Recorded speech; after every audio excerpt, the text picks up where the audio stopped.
이게 매번 할 때 처음에 시작 없이 실수 없이 깨끗하게 시작하는 게 정말 힘든 일인 것 같습니다. 오늘은 종려 주일입니다. 예수님께서 예루살렘 성에 들어가신 날을 기념하는 날이죠. 기념한다라는 말이 이스라엘 사람들에게 얼마나 중요한지 우리가 여러 번 살펴보고 있는데 어쨌든 오늘도 기념하는 날입니다. 종려 주일.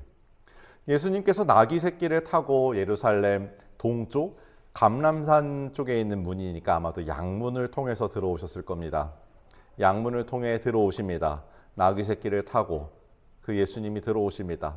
그 상징적인 이유들을 우리가 오늘 많은 설교들을 통해서 충분히 들었습니다.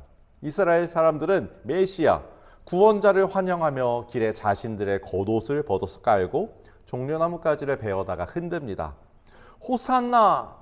주님의 이름으로 오시는 이에게 복이 있기를, 이스라엘 왕에게 복이 있기를.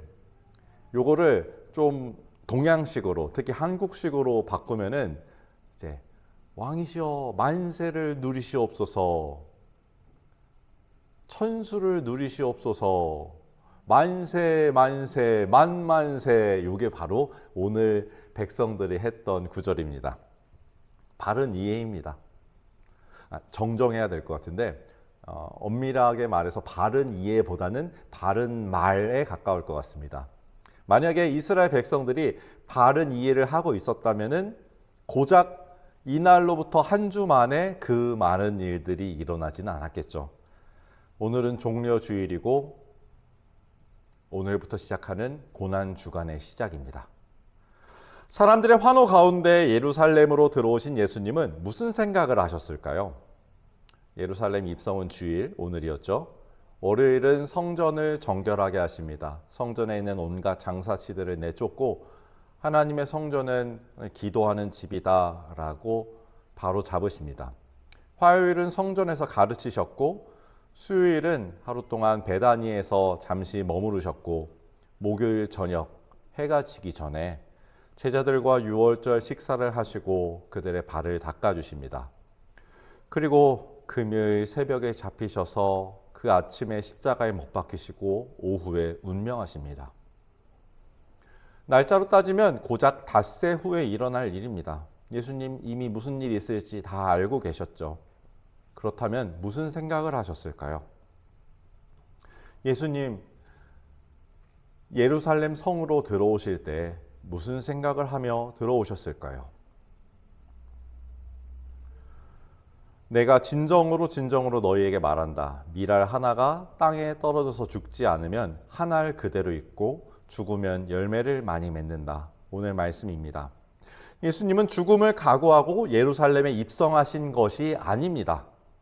더 정확히 말하면은 예수님은 죽음을 각오한 것이 아니라 반드시 죽으셔야 했습니다. 예수님은 죽기 위해서 오셨습니다. 죽음을 각오하는 것은 내가 이 일로 인해서 죽더라도 반드시 해내야 한다라는 마음이고요. 사명을 위해 죽음을 각오한 사람에게는 자기 목숨을 지푸라기처럼 여기고 초계처럼 던져냅니다. 이것은 자기 생명이 하찮아서가 아니라 맡은 사명의 중요성을 알고 있기 때문인 거죠. 그런데 예루살렘에서 이뤄야 하는 예수님의 사명은 죽음을 각오해야 하는 일이 아니라 반드시 죽어야만 이룰 수 있는 일이었습니다. 오늘 예수님께서 말씀하신 미랄의 가르침은 성전을 정결하게 하신 그 다음 날 성전에서 가르쳐 주신 내용입니다. 미랄이 죽음을 두려워하는 것도 문제지만 미랄이 땅에 떨어졌을 때 죽을까 말까 혹여 죽더라도 후회는 없다라고 마음 먹는 것조차도 문제입니다. 왜냐하면 미랄은 반드시 죽어야 하는 존재이기 때문에 그렇습니다. 그래야 새로운 생명이 시작됩니다. 죽음은 참으로 두렵고 무서운 존재입니다. 왜 그럴까요? 우리는 기본적으로 죽음의 과정을 두려워합니다. 이것이 질병이든 사고든 심지어 노환이라 할지라도 죽음으로 가는 과정은 거의 대부분 고통을 동반합니다.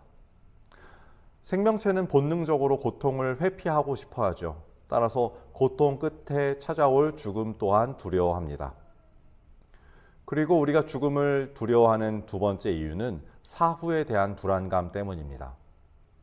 죽어서 모든 것이 끝이라면 차라리 괜찮은데 사후 세계가 있다면, 그리고 그 사후 세계에서 차원이 다른 고통을 겪을 수도 있다면 속담이 참 맞죠. 개똥밭에 굴러도 이승이 낫다. 그 말이 정확할 겁니다.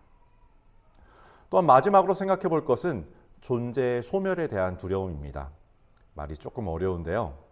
제가 가족들과 함께 봤던 만화 영화 중에 코코라는 애니메이션이 있었는데, 이 애니메이션의 주인공 멕시칸 소년 코코는 사후 세계에서 망자들을 만납니다. 이미 죽은 사람들이에요. 때로는 아는 친척들이 있기도 했고, 그리고 유명했던 사람들의 죽은 후의 모습도 만납니다. 그리고 이승 사람들의 기억 속에서 완전히 잊힌 망자가 사후 세계에서 소멸을 되는 모습을 봅니다. 데이비드 이글먼은 세상에 살아있는 사람 중 누군가가 당신의 이름을 마지막으로 부르는 순간 최종적인 죽음을 맞이한다고 말합니다.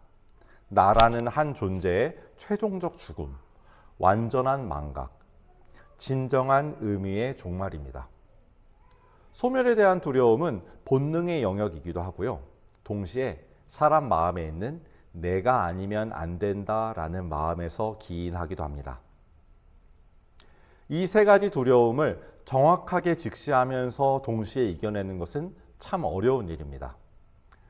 그 중에서도 사회적으로든 신앙적으로든 열심히, 남들보다 더 열심히 힘내서 산 사람일수록 가장 어려운 것은 마지막 내가 아니면 안 된다라는 마음을 내려놓는 일입니다. 그렇다고 해서 내가 아니어도 된다, 나는 별 의미가 없는 존재이다 라는 뜻은 절대로 아닙니다. 지금 우리가 선 곳이 거대한 육상 경기장이라면 여러분은 심판도, 스텝도, 코치도, 중계진도, 관객도 아닙니다. 여러분은 이곳의 선수입니다. 그것도 적당한 선수가 아닙니다. 참가의 의의를 두고 구색을 갖추는 숫자만 채우는 그런 선수가 아니고 바로 우승 후보이십니다. 하지만 잊지 말아야 할 게 있는데요. 지금 우리가 뛰고 있는 경기는 이어 달리기라는 점입니다. 당신은 이어 달리기의 선수입니다. 오늘 말씀에 나를 섬기려고 하는 사람은 누구든지 나를 따라오너라 라고 말씀해 주고 계십니다. 예수님이 분명히 따라오라고 말씀하셨습니다. 다른 말로는 이어받아라 라는 뜻입니다. 예수님께서 처음 천국 복음을 외치시던 때를 기억하십니까? 그 앞에 한 인물이 있었죠. 세례 요한. 세례 요한이 붙잡혀서 들어가는 그때부터 예수님께서 천국 복음을 전파하십니다. 예수님의 턴입니다. 예수님께서 달리셨고요. 오늘 여긴 어디죠? 예루살렘. 예수님께서 이 땅에서의 사역을 마무리 지으시는 순간, 하지만 거대한 하나님의 구속 사역은 여전히 이어지는 그때 예수님께서 말씀하시는 겁니다.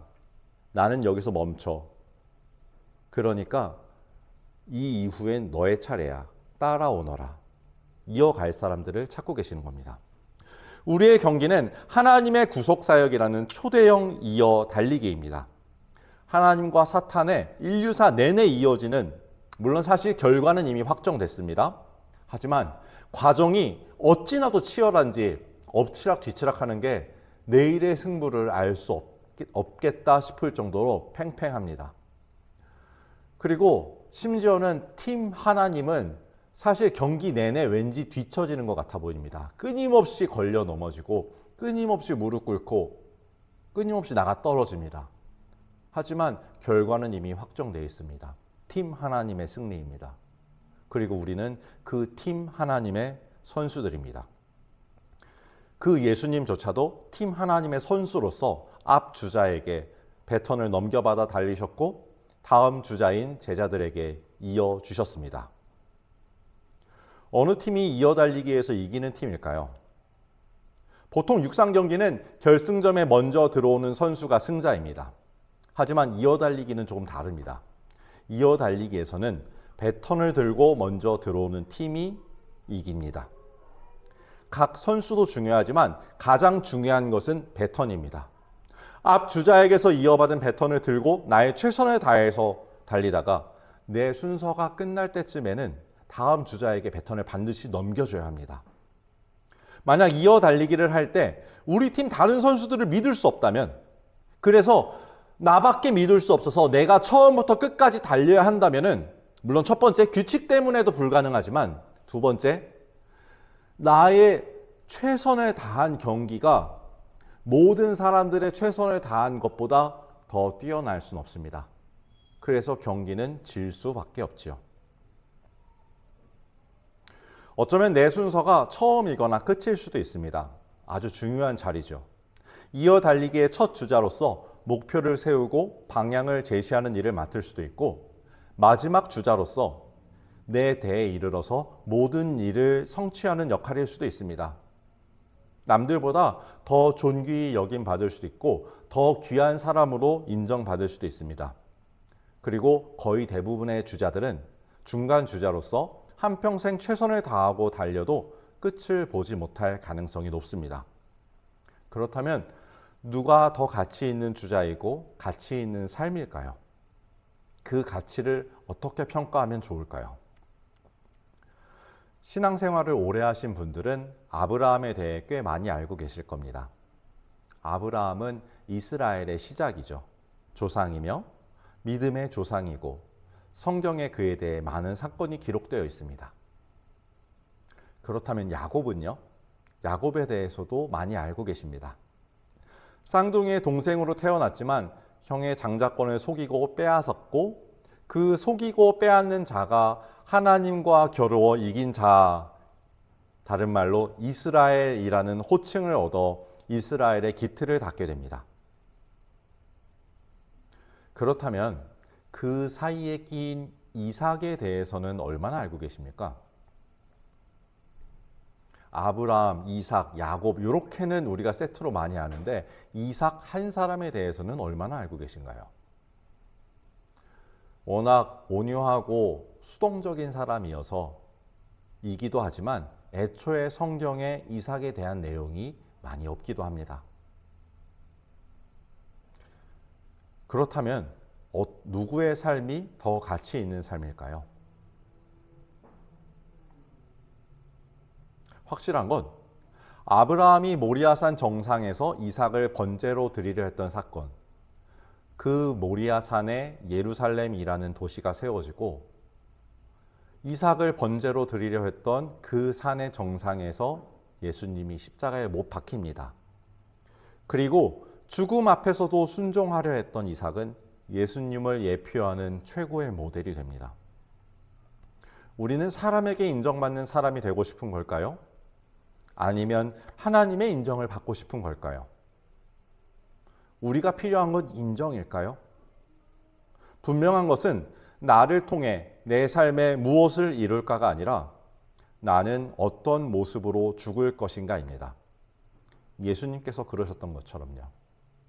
우리는 예수님의 배턴을 넘겨받았고 예수님이 죽음으로 완성하셨듯이 우리 역시 우리 삶의 마지막 순간 죽음으로 완성할 것입니다. 우리의 받은 사명을 죽음으로 완성하는 사람, 그리스도인은 잘 사는 사람이 아니라 잘 죽는 사람이어야 하기 때문입니다. 기도하겠습니다. 하나님, 예수님께서 이제 곧